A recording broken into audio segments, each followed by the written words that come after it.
ହିତୋପଦେଶ ଅଧ୍ୟାୟ 22। ବହୁତ ଧନ ଅପେକ୍ଷା ସୁନାମ ମନୋନୀତ ହେବା ଯୋଗ୍ୟ, ପୁଣି ରୂପା ଓ ସୁନା ଅପେକ୍ଷା ସ୍ନେହସୂଚକ ଅନୁଗ୍ରହ ଉତ୍ତମ। ଧନବାନ ଓ ଦରିଦ୍ର ଏକତ୍ର ମିଳନ୍ତି। ସଦାପ୍ରଭୁ ସେ ସମସ୍ତଙ୍କର ସୃଷ୍ଟିକର୍ତ୍ତା। ଚତୁର ଲୋକ ବିପଦ ଦେଖି ଆପଣାକୁ ଲୁଚାଏ, ମାତ୍ର ଅବୋଧ ଲୋକମାନେ ଆଗ ବଢ଼ି ଶାସ୍ତି ପାଆନ୍ତି। ନମ୍ରତାର ଓ ସଦାପ୍ରଭୁଙ୍କ ବିଷୟକ ଭୟର ପୁରସ୍କାର ଧନ ଓ ସମ୍ମାନ ଓ ଜୀବନ ଅଟେ। କୁଟିଳ ଲୋକମାନଙ୍କ ପଥରେ କଣ୍ଟା ଓ ଫାନ୍ଦ ଥାଏ। ଯେ ଆପଣା ପ୍ରାଣ ରକ୍ଷା କରେ ସେ ସବୁରୁ ଦୂରରେ ରହିବ। ବାଳକର ଗନ୍ତବ୍ୟ ପଥରେ ତାହାକୁ ଶିକ୍ଷିତ କରାଅ, ତେଣୁ ସେ ବୃଦ୍ଧ ହେଲେ ହେଁ ତହିଁରୁ ବିମୁଖ ହେବ ନାହିଁ। ଧନବାନ ଦରିଦ୍ର ଉପରେ କର୍ତ୍ତୃତ୍ୱ କରଇ, ପୁଣି ଋଣୀ ମହାଜନର ଦାସ ହୁଏ। ଯେ ଅଧର୍ମ ବୀଜ ବୁଣଇ ସେ ବିପଦରୂପ ଶସ୍ୟ କାଟିବ ଓ ତାହାର କୋପରୂପ ଦଣ୍ଡ ଲୁପ୍ତ ହେବ। ଯାହାର ଦୟାଳୁ ଦୃଷ୍ଟି ସେ ଆଶିଷ ପାଇବ। ଯେହେତୁ ସେ ଆପଣା ଆହାରରୁ ଦିନହୀନକୁ ବିତରଣ କରଇ, ନିନ୍ଦକକୁ ବାହାର କରିଦିଅ, ତହିଁରେ କଳି ବାହାରିଯିବ। ପୁଣି ବିରୋଧ ଓ ଅପମାନ ନିବୃତ୍ତ ହେବ। ଯେଉଁ ଲୋକ ହୃଦୟର ସୁଚିତା ଭଲ ପାଏ, ଯାହାର ଓଷ୍ଠ ଅନୁଗ୍ରହଯୁକ୍ତ, ରାଜା ତାହାର ବନ୍ଧୁ ହେବ। ସଦାପ୍ରଭୁଙ୍କ ଚକ୍ଷୁ ଜ୍ଞାନପ୍ରାପ୍ତ ଲୋକକୁ ରକ୍ଷା କରଇ, ମାତ୍ର ବିଶ୍ୱାସଘାତକର କଥା ସେ ଓଲଟାଇ ପକାନ୍ତି। ଅଳସ ଲୋକ କହେ, ବାହାରେ ସିଂହ ଅଛି, ମୁଁ ସଡ଼କରେ ହତ ହେବି। ପରସ୍ତ୍ରୀର ମୁଖ ଗଭୀର ଖାତ। ସଦାପ୍ରଭୁଙ୍କ ଘୃଣିତ ଲୋକ ତହିଁରେ ପଡ଼ିବ। ପିଲାର ମନରେ ଅଜ୍ଞାନତା ବନ୍ଦ ଥାଏ, ପୁଣି ଶାସନ ବାଡ଼ି ତାହା ବାହାର କରି ତାହାଠାରୁ ଦୂର କରିଦିଏ। ଯେଉଁ ଲୋକ ଆପଣା ଧନ ବଢ଼ାଇବା ପାଇଁ ଦରିଦ୍ର ପ୍ରତି ଉପଦ୍ରବ କରେ, ପୁଣି ଯେ ଧନୀକି ଦାନ କରେ, ତାହାକୁ କେବଳ ଅଭାବ ଘଟିବ। ତୁମ୍ଭେ ଆପଣା କର୍ଣ୍ଣ ଡେରି ଜ୍ଞାନବାନମାନଙ୍କ କଥା ଶୁଣ, ପୁଣି ମୋ ବିଦ୍ୟାରେ ଆପଣା ମନ ଲଗାଅ। ଯେହେତୁ ତୁମ୍ଭେ ତାହା ହୃଦୟରେ ରଖିଲେ ଓ ତୁମ୍ଭ ଓଷ୍ଠାଧର ସଙ୍ଗେ ତାହା ଏକତ୍ର ସଂଯୁକ୍ତ ହେଲେ ଆହ୍ଲାଦଜନକ ହେବ।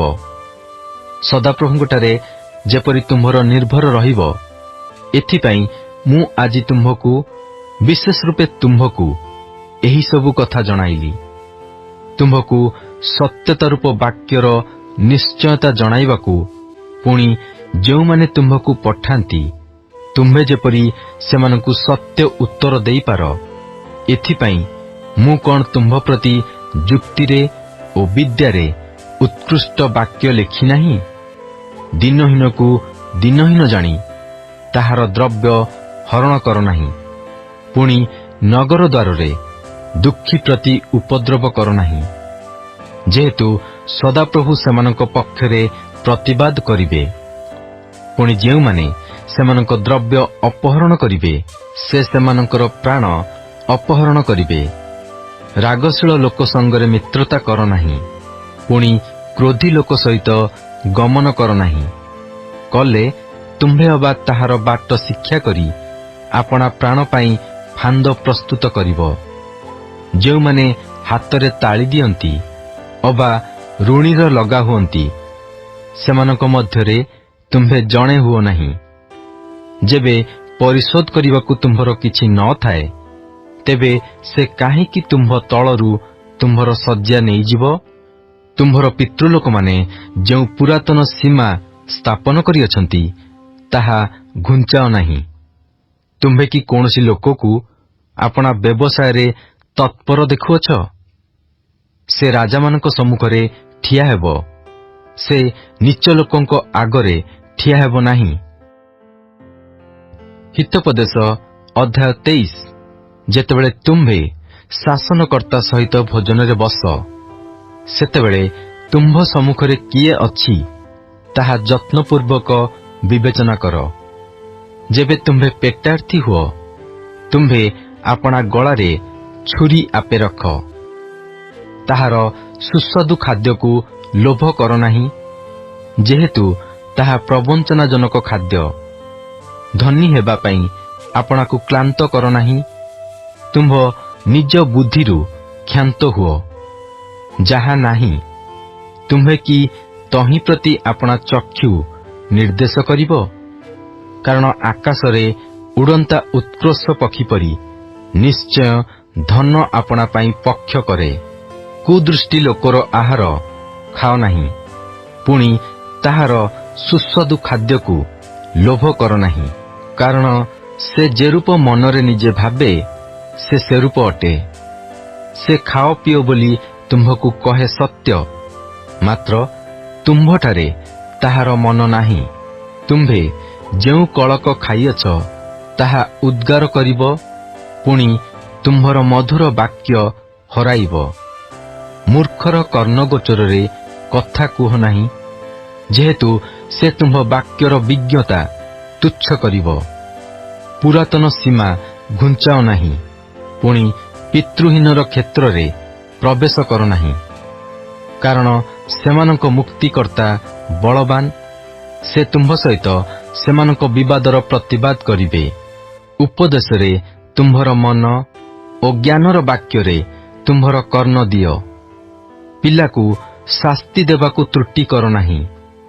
ତୁମ୍ଭେ ତାହାକୁ ବାଡ଼ିରେ ମାଇଲେ ହେଁ ସେ ମରିବ ନାହିଁ। ତୁମ୍ଭେ ତାହାକୁ ବାଡ଼ିରେ ମାରିବ ଓ ପାତାଳରୁ ତାହାର ପ୍ରାଣ ରକ୍ଷା କରିବ। ହେ ମୋହର ପୁତ୍ର, ତୁମ୍ଭର ମନ ଜ୍ଞାନୀ ହେଲେ ମୋହର, ବିଶେଷରେ ମୋହର ମନ ହୃଷ୍ଟ ହେବ। ହଁ, ତୁମ୍ଭ ଓଷ୍ଠ ଯଥାର୍ଥ କଥା କହିଲେ ମୋହର ଅନ୍ତଃକରଣ ଆହ୍ଲାଦିତ ହେବ। ତୁମ୍ଭ ମନ ପାପୀଗଣକୁ ଈର୍ଷା ନ କରୁ, ପୁଣି ତୁମ୍ଭେ ସମସ୍ତ ଦିନ ସଦାପ୍ରଭୁଙ୍କ ପ୍ରତି ଭୟରେ ଥାଅ। କାରଣ ପୁରସ୍କାର ନିତାନ୍ତ ଅଛି ଓ ତୁମ୍ଭର ଭରସା ଉଚ୍ଛିନ୍ନ ହେବ ନାହିଁ। ହେ ମୋହର ପୁତ୍ର, ଶୁଣ, ଜ୍ଞାନୀ ହୁଅ, ପୁଣି ତୁମ୍ଭ ମନକୁ ସତ୍ପଥରେ କଢ଼ାଇ ନିଅ। ଦ୍ରାକ୍ଷାରସରେ ଆସକ୍ତ ଓ ପେଟାର୍ଥୀ ମାଂସଭୋକ୍ତାମାନଙ୍କ ସଙ୍ଗୀ ହୁଅ ନାହିଁ। କାରଣ ମତୁଆଳା ଓ ପେଟୁକ ଦରିଦ୍ର ହେବେ, ପୁଣି ଘୁମା ମନୁଷ୍ୟକୁ ଚିରା କନା ପିନ୍ଧାଇବ। ତୁମ୍ଭ ଜନ୍ମଦାତା ପିତାର କଥା ଶୁଣ, ପୁଣି ମାତା ବୃଦ୍ଧା ହେଲେ ତାହାକୁ ତୁଚ୍ଛ କର ନାହିଁ। ସତ୍ୟତା କିଣ, ପୁଣି ତାହା ବିକ ନାହିଁ। ଜ୍ଞାନ ଓ ଉପଦେଶ ଓ ସୁବିବେଚନା କିଣ। ଧାର୍ମିକର ପିତା ଅତିଶୟ ଆନନ୍ଦ କରେ, ପୁଣି ଜ୍ଞାନୀ ସନ୍ତାନର ଜନ୍ମଦାତା ତାହା ହେତୁ ହୃଷ୍ଟ ହୁଏ। ତୁମ୍ଭର ପିତା ଓ ତୁମ୍ଭର ମାତା ହୃଷ୍ଟ ହେଉନ୍ତୁ, ତୁମ୍ଭର ଗର୍ଭଧାରିଣୀ ଆନନ୍ଦ କରୁ।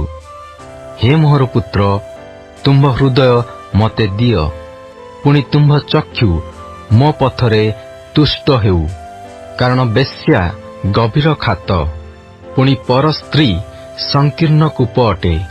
ଆହୁରି ସେ ଡକାଇତ ପରି ଛକି ବସେ, ପୁଣି ମନୁଷ୍ୟମାନଙ୍କ ମଧ୍ୟରେ ବିଶ୍ୱାସଘାତକମାନଙ୍କ ସଂଖ୍ୟା ବଢ଼ାଏ। କାହାର ହାହାକାର, କାହାର ଓକାର, କାହାର କଳି, କାହାର ବକାବକି, କାହାର ଅକାରଣ କ୍ଷତ, କାହାର ରକ୍ତବର୍ଣ୍ଣ ଚକ୍ଷୁ। ଯେଉଁମାନେ ଦ୍ରାକ୍ଷାରସ ପାନରେ ବହୁତ କାଳ ବସିଥାନ୍ତି, ଯେଉଁମାନେ ମିଶ୍ରିତ ସୁରା ଖୋଜି ବୁଲନ୍ତି, ସେମାନଙ୍କର। ଦ୍ରାକ୍ଷାରସ ରଙ୍ଗିଆ ହେଲେ ଓ ପାତ୍ରରେ ଚକମକାଇଲେ ଓ ସହଜେ ଗଳାଧକରଣ ହେଲେ ତୁମ୍ଭେ ତାକୁ ଅନାଅ ନାହିଁ। ଶେଷରେ ତାହା ସର୍ପ ପରି କାମୁଡ଼େ ଓ କାଳସର୍ପ ତୁଲ୍ୟ ଦଂଶନ କରେ। ତୁମ୍ଭର ଚକ୍ଷୁ ବିପରୀତ ବିଷୟ ଦେଖିବ, ତୁମ୍ଭ ହୃଦୟ କୁଟିଳ କଥା କହିବ। ପୁଣି ତୁମ୍ଭେ ସମୁଦ୍ର ମଧ୍ୟରେ ଶୟନକାରୀ କିଅବା ଜାହାଜର ମାସ୍ତୁଲ ଉପରେ ଶୟନକାରୀ ଲୋକତୁଲ୍ୟ ହେବ। ତୁମ୍ଭେ କହିବ, ସେମାନେ ମୋତେ ମାଇଲେ, ମାତ୍ର ମୁଁ କ୍ଷତି ପାଇନାହିଁ। ସେମାନେ ମୋତେ ପ୍ରହାର କଲେ, ମାତ୍ର ମୁଁ କିଛି ଜାଣି ନାହିଁ। ମୁଁ କେବେ ଜାଗିବି? ପୁନର୍ବାର ମୁଁ ତାହା ଖୋଜିବି। ହିତୋପଦେଶ ଅଧ୍ୟାୟ 24। ତୁମ୍ଭେ ମନ୍ଦ ଲୋକମାନଙ୍କ ପ୍ରତି ଈର୍ଷା କର ନାହିଁ, ପୁଣି ସେମାନଙ୍କର ସଙ୍ଗୀ ହେବାକୁ ବାଞ୍ଛା କର ନାହିଁ। କାରଣ ସେମାନଙ୍କ ଅନ୍ତଃକରଣ ଦୌରାତ୍ମ୍ୟ କଳ୍ପନା କରେ, ପୁଣି ସେମାନଙ୍କ ଓଷ୍ଠ ଅନିଷ୍ଟ କଥା କହେ। ଜ୍ଞାନରେ ଗୃହ ନିର୍ମିତ ହୁଏ ଓ ବୁଦ୍ଧିରେ ତାହା ସ୍ଥିର ହୁଏ। ଜ୍ଞାନରେ ତାହାର କୋଠରୀ ସବୁ ବହୁମୂଲ୍ୟ ଓ ମନୋରମ ବସ୍ତୁରେ ପରିପୂର୍ଣ୍ଣ ହୁଏ। ଜ୍ଞାନବାନ ଲୋକ ବଳବାନ, ପୁଣି ବିଦ୍ୱାନ ଲୋକ ବଳ ବଢ଼ାଏ। ଅବଶ୍ୟ ତୁମ୍ଭେ ଭଲ ପରାମର୍ଶ ଘେନି ଆପଣା ଯୁଦ୍ଧ କରିବ, ଆଉ ମନ୍ତ୍ରୀମାନଙ୍କ ବାହୁଲ୍ୟରେ ରକ୍ଷା ହୁଏ। ଅଜ୍ଞାନ ପ୍ରତି ଜ୍ଞାନ ଅତି ଉଚ୍ଚ, ସେ ନଗର ଦ୍ୱାରରେ ଆପଣା ମୁଖ ଫିଟାଏ ନାହିଁ। ଯେଉଁ ଲୋକ ମନ୍ଦ କରିବାକୁ ଚିନ୍ତା କରେ, ଲୋକମାନେ ତାହାକୁ କୁସନ୍ଧାନୀ ବୋଲି କହିବେ। ଅଜ୍ଞାନର ସଂକଳ୍ପ ପାପଯୁକ୍ତ, ପୁଣି ନିନ୍ଦକ ମନୁଷ୍ୟମାନଙ୍କ ନିକଟରେ ଘୃଣିତ। ବିପଦର ଦିନରେ ତୁମ୍ଭେ ଯେବେ ସାହସହୀନ ହେବ, ତେବେ ତୁମ୍ଭର ଶକ୍ତି ଅଳ୍ପ। ମୃତ୍ୟୁ ନିମନ୍ତେ ଘେନାଯିବା ଲୋକମାନଙ୍କୁ ଉଦ୍ଧାର କର ଓ ହତ ହେବା ନିମନ୍ତେ ଉଦ୍ୟତ ଲୋକମାନଙ୍କୁ ରକ୍ଷା କରିବା ପାଇଁ କ୍ଷାନ୍ତ ହୁଅ ନାହିଁ।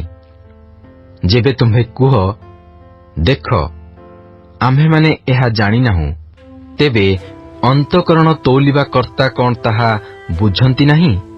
ପୁଣି ତୁମ୍ଭର ପ୍ରାଣର ରକ୍ଷାକର୍ତ୍ତା କଣ ତାହା ଜାଣନ୍ତି ନାହିଁ? ଆଉ ସେ କଣ ପ୍ରତି ଜଣକୁ ଆପଣା କର୍ମାନୁସାରେ ପ୍ରତିଫଳ ଦେବେ ନାହିଁ?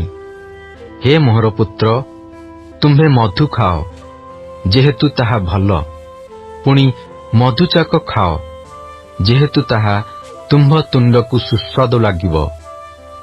ଜ୍ଞାନ ତୁମ୍ଭ ପ୍ରାଣ ପ୍ରତି ସେହି ପ୍ରକାର ବୋଲି ତୁମ୍ଭେ ଜାଣିବ। ତୁମ୍ଭେ ତାହା ପାଇଲେ ପୁରସ୍କାର ଥିବାରୁ ତୁମ୍ଭର ଭରସା ଉଚ୍ଛିନ୍ନ ହେବ ନାହିଁ। ହେ ଦୁଷ୍ଟ ଲୋକ, ତୁମ୍ଭେ ଧାର୍ମିକର ବାସସ୍ଥାନ ବିରୁଦ୍ଧରେ ଛକି ବସ ନାହିଁ। ତାହାର ବିଶ୍ରାମ ସ୍ଥାନ ଲୁଟ୍ କର ନାହିଁ। ଯେହେତୁ ଧାର୍ମିକ 7 ଥର ପଡ଼ିଲେ ହେଁ ପୁନର୍ବାର ଉଠେ, ମାତ୍ର ଦୁଷ୍ଟମାନେ ବିପଦରେ ଝୁଣ୍ଟି ପଡ଼ନ୍ତି। ତୁମ୍ଭର ଶତ୍ରୁ ପତିତ ହେଲେ ଆନନ୍ଦ କର ନାହିଁ, ମଧ୍ୟ ସେ ଝୁଣ୍ଟି ପଡ଼ିଲେ ତୁମ୍ଭର ଚିତ୍ତ ହୃଷ୍ଟ ନ ହେଉ। କେଜାଣି ସଦାପ୍ରଭୁ ତାହା ଦେଖି ଅସନ୍ତୁଷ୍ଟ ହୁଅନ୍ତି ଓ ତାହାଠାରୁ ଆପଣା କ୍ରୋଧ ଫେରାନ୍ତି। ମନ୍ଦ କର୍ମକାରୀମାନଙ୍କ ସକାଶୁ ବିରକ୍ତ ହୁଅ ନାହିଁ, ପୁଣି ଦୁଷ୍ଟମାନଙ୍କ ପ୍ରତି ଈର୍ଷା କର ନାହିଁ। କାରଣ ମନ୍ଦ ଲୋକର କୌଣସି ପୁରସ୍କାର ହେବ ନାହିଁ ଓ ଦୁଷ୍ଟମାନଙ୍କର ପ୍ରଦୀପ ନିଭାଯିବ। ହେ ମୋହର ପୁତ୍ର, ସଦାପ୍ରଭୁଙ୍କୁ ଓ ରାଜାଙ୍କୁ ଭୟ କର, ପୁଣି ଚଞ୍ଚଳମତିମାନଙ୍କ ସଙ୍ଗରେ ଲିପ୍ତ ହୁଅ ନାହିଁ। କାରଣ ହଠାତ୍ ସେମାନଙ୍କର ବିପଦ ଘଟିବ, ପୁଣି ସେହି ଉଭୟର ସଂହାର କିଏ ଜାଣେ? ଏସବୁ ମଧ୍ୟ ଜ୍ଞାନୀମାନଙ୍କ କଥା। ବିଚାରରେ ମନୁଷ୍ୟର ମୁଖାପେକ୍ଷା କରିବା ଭଲ ନୁହେଁ। ଦୁଷ୍ଟକୁ ଯେ କହେ, ତୁମ୍ଭେ ଧାର୍ମିକ, ତାହାକୁ ଲୋକେ ଶାପ ଦେବେ। ଗୋଷ୍ଠୀମାନେ ତାହାକୁ ଘୃଣା କରିବେ। ମାତ୍ର ଯେଉଁମାନେ ତାହାକୁ ଅନୁଯୋଗ କରନ୍ତି, ସେମାନଙ୍କର ଆନନ୍ଦ ହେବ, ପୁଣି ଉତ୍ତମ ଆଶୀର୍ବାଦ ସେମାନଙ୍କ ଉପରେ ବର୍ତ୍ତେ। ଯେ ଯଥାର୍ଥ ଉତ୍ତର ଦିଏ, ସେ ଓଷ୍ଠାଧର ଚୁମ୍ବନ କରେ। ବାହାରେ ତୁମ୍ଭ କାର୍ଯ୍ୟର ଆୟୋଜନ କର, କ୍ଷେତ୍ରରେ ଆପଣା ନିମନ୍ତେ ତାହା ପ୍ରସ୍ତୁତ କର। ତହିଁ ଉତ୍ତାରେ ଆପଣା ଗୃହ ନିର୍ମାଣ କର। ଅକାରଣରେ ତୁମ୍ଭ ପ୍ରତିବାସୀ ବିପକ୍ଷରେ ସାକ୍ଷୀ ହୁଅ ନାହିଁ ଓ ତୁମ୍ଭ ଓଷ୍ଠ ଦ୍ୱାରା ପ୍ରତାରଣା କର ନାହିଁ। ସେ ମୋ ପ୍ରତି ଯେପରି କରିଅଛି, ତାହା ପ୍ରତି ମୁଁ ସେପରି କରିବି ଓ ତାହାର କର୍ମାନୁସାରେ ମୁଁ ତାହାକୁ ପ୍ରତିଫଳ ଦେବି, ଏ ରୂପ କୁହ ନାହିଁ। ମୁଁ ଅଳସୁଆର କ୍ଷେତ୍ର ଓ ନିର୍ବୋଧ ଲୋକର ଦ୍ରାକ୍ଷାକ୍ଷେତ୍ର ନିକଟ ଦେଇ ଗଲି। ପୁଣି ଦେଖ, ତହିଁର ସବୁଆଡ଼େ କଣ୍ଟା ବଢ଼ିଅଛି ଓ ବିଛୁଆତି ତହିଁ ଉପରେ ବ୍ୟାପ୍ତ ଅଛି। ତହିଁର ପଥର ପାଚିରି ସବୁ ଭଗ୍ନ ହୋଇଅଛି। ତହୁଁ ମୁଁ ଅନାଇଲି, ପୁଣି ମନୋଯୋଗ କଲି। ମୁଁ ଦେଖିଲି ଓ ଉପଦେଶ ପାଇଲି। ଆଉ ଟିକିଏ ଶୋଇଲେ, ଆଉ ଟିକିଏ ଢୋଳାଇଲେ, ଆଉ ଟିକିଏ ନିଦ୍ରା ଯିବା ପାଇଁ ହାତ ଭିଡ଼ି ମୋଡ଼ି ହେଲେ ତୁମ୍ଭର ଦରିଦ୍ରାବସ୍ଥା ଖଣ୍ଟ ପରି, ପୁଣି ତୁମ୍ଭ ଦୀନତା ସସଜ ଲୋକ ପରି ଉପସ୍ଥିତ ହେବ। ହିତୋପଦେଶ ଅଧ୍ୟାୟ 25। ନିମ୍ନଲିଖିତ ହିତୋପଦେଶ ସକଳ ହିଁ ସଲୋମନଙ୍କ ରଚିତ ଓ ଜିହୁଦାର ରାଜା ହିସ୍କିୟର ଲୋକମାନେ ତାହା ଉତ୍ତାରିଥିଲେ। ବିଷୟ ଗୋପନ କରିବା ପରମେଶ୍ୱରଙ୍କର ଗୌରବ, ମାତ୍ର ବିଷୟର ଅନୁସନ୍ଧାନ କରିବାର ରାଜାଙ୍କର ଗୌରବ। ଉଚ୍ଚତା ହେତୁ ସ୍ୱର୍ଗ ଓ ଗଭୀରତା ହେତୁ ପୃଥିବୀ, ଆଉ ରାଜାମାନଙ୍କ ହୃଦୟ ବୋଧାଗମ୍ୟ। ରୂପାରୁ ଖାଦ କାଢ଼ି ପକାଅ, ତେବେ ସୁନାରୀ ପାଇଁ ଏକ ପାତ୍ର ବାହାର ହେବ। ରାଜାର ସମ୍ମୁଖରୁ ଦୁଷ୍ଟମାନଙ୍କୁ ଦୂର କରିଦିଅ, ଆଉ ତାହାର ସିଂହାସନ ଧର୍ମରେ ସୁସ୍ଥିର ହେବ। ରାଜାର ଛାମୁରେ ଆପଣାର ବଡ଼ାଇ କର ନାହିଁ, ପୁଣି ପ୍ରଧାନ ଲୋକଙ୍କ ସ୍ଥାନରେ ଠିଆ ହୁଅ ନାହିଁ। କାରଣ ଯେଉଁ କୁଳୀନକୁ ତୁମ୍ଭର ଚକ୍ଷୁ ଦେଖିଅଛି, ତାହା ଛାମୁରେ ତୁମ୍ଭର ନିଚୀକୃତ ହେବା ଅପେକ୍ଷା ବରଂ ଏଠାକୁ ଆସ ବୋଲି ତୁମ୍ଭକୁ କୁହାଯିବା ଭଲ। ବିବାଦ କରିବାକୁ ହଠାତ୍ ବାହାରକୁ ଯାଅ ନାହିଁ। ଗଲେ ତହିଁର ଶେଷରେ ତୁମ୍ଭ ପ୍ରତିବାସୀ ତୁମ୍ଭକୁ ଲଜ୍ଜିତ କଲା ଉତ୍ତାରେ ତୁମ୍ଭେ କ'ଣ କରିବ? ଆପଣା ପ୍ରତିବାସୀ ସହିତ ଆପଣା ବିବାଦର ପ୍ରତିବାଦ କର, ପୁଣି ପରର ଗୋପନୀୟ କଥା ପ୍ରକାଶ କର ନାହିଁ। ନୋହିଲେ ଶ୍ରବଣକାରୀ ତୁମ୍ଭକୁ ତିରସ୍କାର କଲେ ତୁମ୍ଭ ଅଖ୍ୟାତି ଘୁଞ୍ଚା ନୋହିବ। ଯଥୋଚିତ ମତେ କଥିତ ବାକ୍ୟ ରୂପା ପାତ୍ରରେ ସୁବର୍ଣ୍ଣ ନାରଙ୍ଗ ତୁଲ୍ୟ। ସୁବର୍ଣ୍ଣ କର୍ଣ୍ଣକୁଣ୍ଡଳ ଓ ଶୁଦ୍ଧ ସୁବର୍ଣ୍ଣର ଅଳଙ୍କାର ଯେପରି, ମନୋଯୋଗକାରୀ କର୍ଣ୍ଣ ପ୍ରତି ଜ୍ଞାନବାନ ଭର୍ସନାକାରୀ ସେପରି।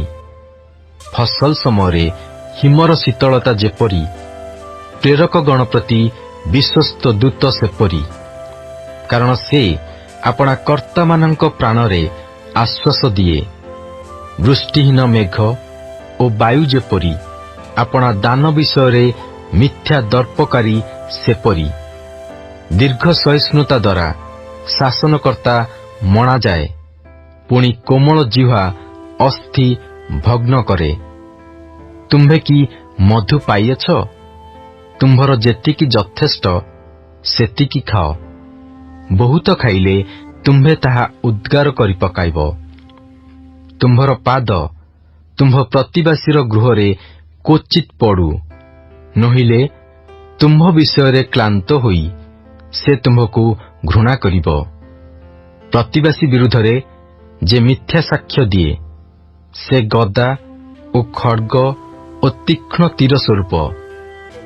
ଦୁର୍ଦ୍ଦଶା ସମୟରେ ବିଶ୍ୱାସଘାତକ ଲୋକଠାରେ ବିଶ୍ୱାସ ଭଗ୍ନଦନ୍ତ ଓ ଖଞ୍ଜଖସା ଚରଣତୁଲ୍ୟ।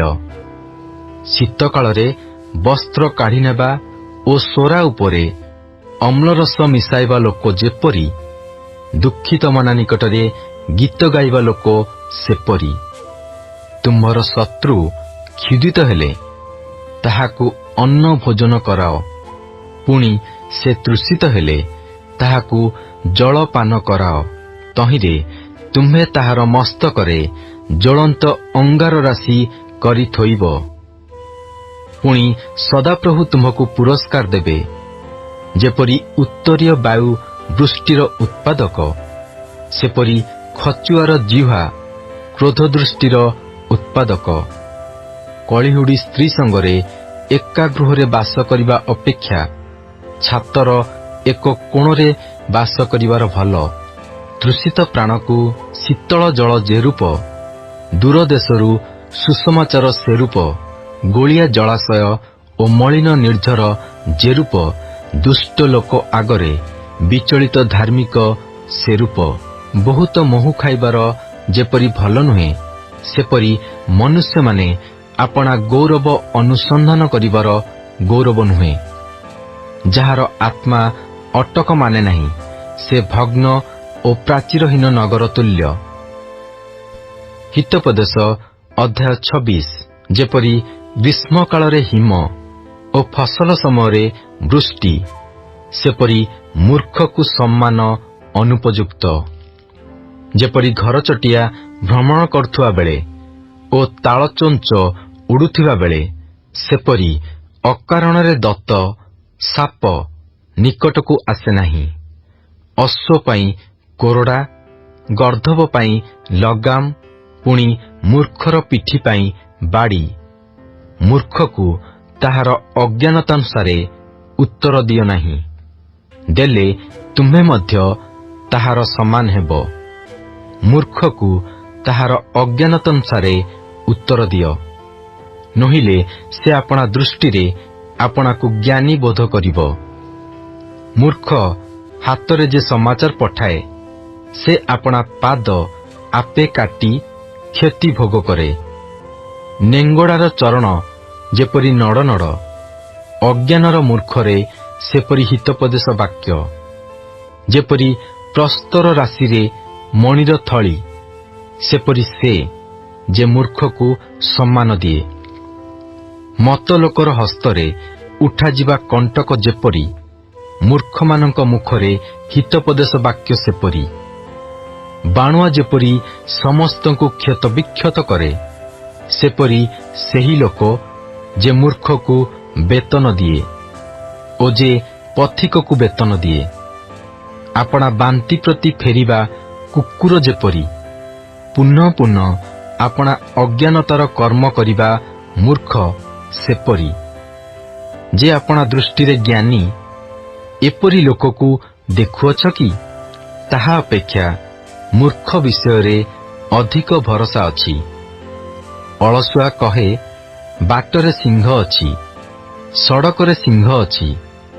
ଯେପରି କବ୍ଜାରେ କବାଟ ବୁଲେ, ସେପରି ଅଳସୁଆ ଆପଣା ଶଯ୍ୟାରେ ଥାଇ କରେ। ଅଳସୁଆ ଥାଳିରେ ହାତ ବୁଡ଼ାଇ ଆଉ ଥରେ ତାହା ମୁଖକୁ ନେବାକୁ ଥକିଯାଏ। 7 ଜଣ ସୁବିଚାର ସିଦ୍ଧ ଉତ୍ତରକାରୀ ଅପେକ୍ଷା ଅଳସୁଆ ଆପଣା ଦୃଷ୍ଟିରେ ଜ୍ଞାନବାନ। ଯେଉଁ ଲୋକ ପଥରେ ଯାଉ ଯାଉ ଆପଣାର ଅସମ୍ପର୍କୀୟ ବିବାଦରେ ରାଗାନ୍ୱିତ ହୁଏ, ସେ କୁକୁର କାନ ଧରିବା ଲୋକ ତୁଲ୍ୟ। ଅଗ୍ନିବାଣ, ତୀର ଓ ମୃତ୍ୟୁ ନିକ୍ଷେପକାରୀ ବାତୁଳ ଯେପରି ଆପଣା ପ୍ରତିବାସୀକି ଯେଉଁ ଲୋକ ଭୁଲାଇ କହେ, ମୁଁ କଣ କୌତୁକ କରୁନାହିଁ, ସେ ସେପରି। କାଷ୍ଠ ଶେଷ ହେଲେ ଅଗ୍ନି ନିଭିଯାଏ, କର୍ଣ୍ଣେଜପ ନଥିଲେ କଳି ନିବୃତ ହୁଏ। ଯେପରି ଜଳନ୍ତା ଅଙ୍ଗାରକୁ ଅଙ୍ଗାର ଓ ଅଗ୍ନି କି କାଷ୍ଠ, ସେପରି ବିବାଦ ବଢ଼ାଇବାକୁ କଳିହୁଡ଼ା ଲୋକ। କର୍ଣ୍ଣେଜପର ବାକ୍ୟ ଅମୃତ ତୁଲ୍ୟ, ତାହା ଉଦରର ଅନ୍ତରାଳୟକୁ ଚାଲିଯାଏ। ଅନୁରାଗୀ ଓଷ୍ଠ ଓ ମନ୍ଦ ହୃଦୟ ରୂପା ଖାଦରେ ମଣ୍ଡିତ ମୃତ୍ତିକା ପାତ୍ର ତୁଲ୍ୟ। ଘୃଣାକାରୀ ଆପଣା ଓଷ୍ଠରେ କପଟ କରେ, ମାତ୍ର ମନରେ ପ୍ରବଞ୍ଚନା ରଖେ। ସେ ମିଷ୍ଟ ସ୍ୱରରେ କହିଲେ ତାହାକୁ ବିଶ୍ୱାସ କର ନାହିଁ, ଯେହେତୁ ତାହାର ହୃଦୟରେ 7ଟା ଘୃଣ୍ୟ ବିଷୟ ଥାଏ। ତାହାର ଘୃଣା କପଟରେ ଆପଣାକୁ ଆବୃତ କଲେ ହେଁ ତାହାର ମନ୍ଦତା ସଭାରେ ପ୍ରକାଶ ପାଇବ। ଯେ ଖାତ ଖୋଳେ, ସେ ଆପେ ତହିଁ ଭିତରେ ପଡ଼ିବ। ପୁଣି ଯେ ପଥର ଗଡ଼ାଏ, ତାହା ତାହାର ଉପରକୁ ନେଉଟିବ। ମିଥ୍ୟାବାଦୀ ଜିହ୍ୱା ଯାହାକୁ ଚୂର୍ଣ୍ଣ କରେ, ତାହାକୁ ହିଁ ଘୃଣା କରେ। ପୁଣି ଚାଟୁବାଦୀ ମୁଖ ସର୍ବନାଶ ଜନ୍ମାଏ।